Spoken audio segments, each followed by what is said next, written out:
from Island Sun Tarot. Welcome back to my series, Tree of Tarot, Leaf by Leaf. In this video, we are going to be taking a look at the Hermit. As with my other videos, I have 8 examples. We have the Hanson-Roberts Tarot, DruidCraft, Fairy Tarot, Starchild Tarot, Shadowscapes, Oak, Ash Thorn, Darkness of Light, and the Crow Tarot. So, what are some things that we think of first when we see the Hermit card? For me, it's definitely wisdom and solitude. There's also introspection. Solitude can also lead to a sense of retreat, careful deliberation, guidance, searching, desiring stillness, withdrawing from the chaos of everyday life to find peace and solitude, looking for answers within, seeking a greater understanding.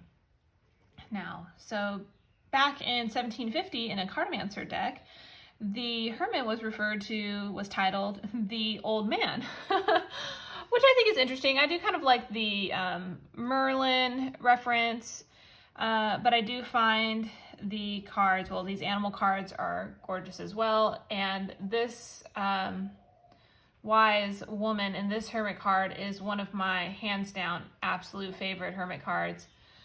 So I think that it's interesting that it was once referred to as the Old Man. And then in 1773, the card was titled Sage, and the meaning or keywords given with sage were seeker after truth, which is gorgeous. But I love how here we have a couple animal decks showing the animals here, and then we have a couple of women. So it's both. Not all of them are this wizened old man Merlin feeling type of card. So first, let's take a look at the Hanson-Roberts Tarot. So this is classic, beautiful. We have this lovely 6-pointed star in his lantern, which is a symbol of creation and divine protection. He is humbly dressed in this robe. He seems to be upon a mountaintop precipice looking down. His eyes are closed or just sort of downcast. And he really kind of gives you that feeling of like guardian of time and his wisdom.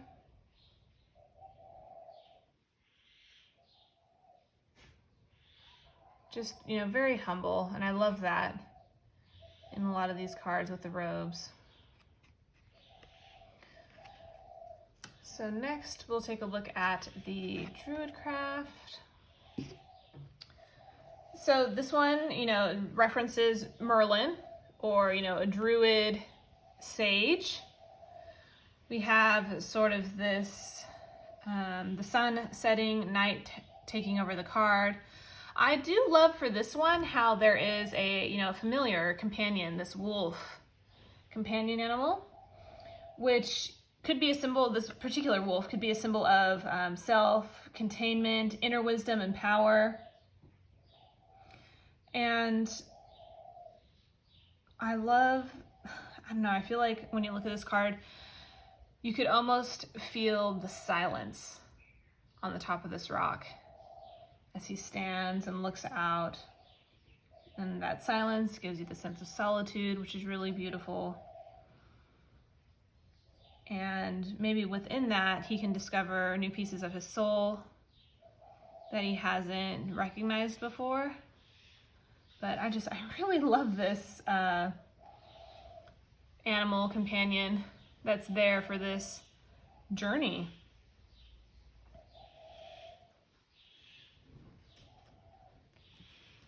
Next, we have the Fairy Tarot. I'm going to bring this one really close. Sorry if I'm shaky, but she is just so beautiful. I love this card so much. So at the bottom it says, find or be a mentor. Take a break from society, a commitment to your spiritual growth. And I think she's so beautiful. So the wings are just gorgeous. I do love the staff with the light. She is holding the Star of David as a symbol of celestial guidance. And this, like, knowing look on her face, I'm sorry, really makes me feel like you are not alone. You're not alone in this spiritual journey that you're about to take. You know, I'm here for you. Like, don't be afraid to dive deep within yourself. I just think that she's so gorgeous. And I love the different depiction for Hermit, where we have this more, you know, wizened woman, fairy, you know, with the wings, but still super gorgeous. Love, love this card.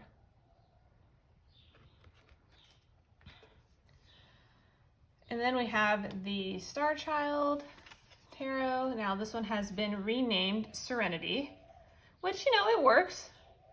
She seems to be sort of sitting cross-legged here in sort of a meditative pose.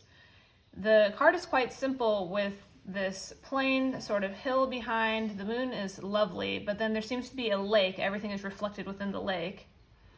So Serenity, super serene, very stark, but it also looks like a wonderful place to meditate, listen to the water, really go within. And so she looks like she's on that spiritual quest. Really just being true to herself, finding that power. She sort of has this aura, this glow about her. Like she's really emboldening her own voice and truth. Reconnecting with nature. I also get the feeling from this card as well. Just very powerful.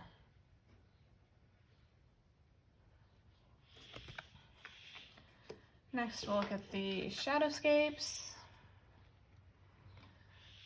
Oh, this one is so beautiful. I love this sense of balance up here on this ring here, and the stones stacked. And then also I feel like the light is just not coming from the lantern, but from the Hermit itself. The birds are really gorgeous. Just zoom in real quick. So in the guidebook, it talks about how this lantern has a piece of a captured star calling to its sisters in the sky. And you kind of feel that all these, the light and stars are all coming in to this lantern. And that's why it looks like the Hermit is shining from within as well. And then the loons down at the bottom here are a symbol of peace and tranquility. It's a very stunning card. And again, I like the humble dress, the face lifted up and looking out too. And that how they have that power within to shine. They don't necessarily need to be guided by the lantern. So that's really beautiful as well. Then we have the Oak, Ash, and Thorn Tarot, which is precious with this hedgehog and the fireflies walking down this path in the dark forest. It's just beautifully illuminated by the way the fireflies are done. And oh, this hedgehog is so sweet. So this hedgehog could be on its journey towards, you know, reflection, contemplation, introspection, and I just think it's perfect. Love the firefly. But then this hedgehog to me also looks inquisitive. Like there's, you know, a desire to, you know, go within and to be out there in the forest alone. There's a power there as well, even though it has those spikes to protect it. It's still a prey animal. So gorgeous. I'm sorry, I'm gonna hold it really close so you can see the face up close. So beautiful. Then we have the Darkness of Light. So I love that we have the view from behind up on this ledge looking down onto what seems to be a city. You can kind of see the little lights there. And we're not really seeing too much of this hermit. The lantern is what we're seeing illuminating the center of this card. So I mean, this hermit in theory could be anybody. Standing on this precipice, the stars really kind of give you that feeling of like the subconscious. Looking down onto the city where their family lives. They've made that choice to leave to take this inner journey. Withdrawing from the busyness of the town below, but still caring about the people left behind. Really gorgeous.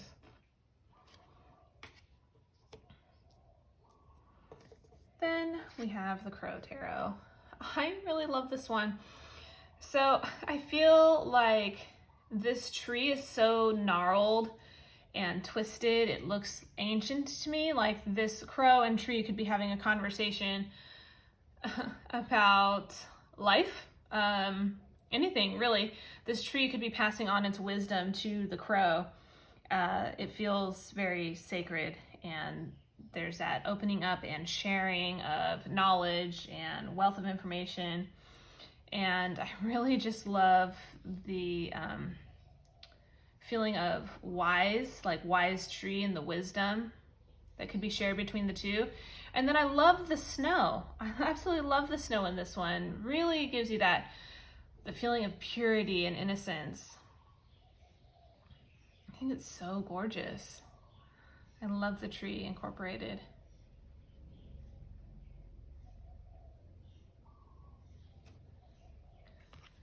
So there we have 8 beautiful examples of the Hermit. These are definitely some of my favorites for sure. I'm probably missing a few from the rest of my collection. There's so many. I guess the Hermit is definitely one that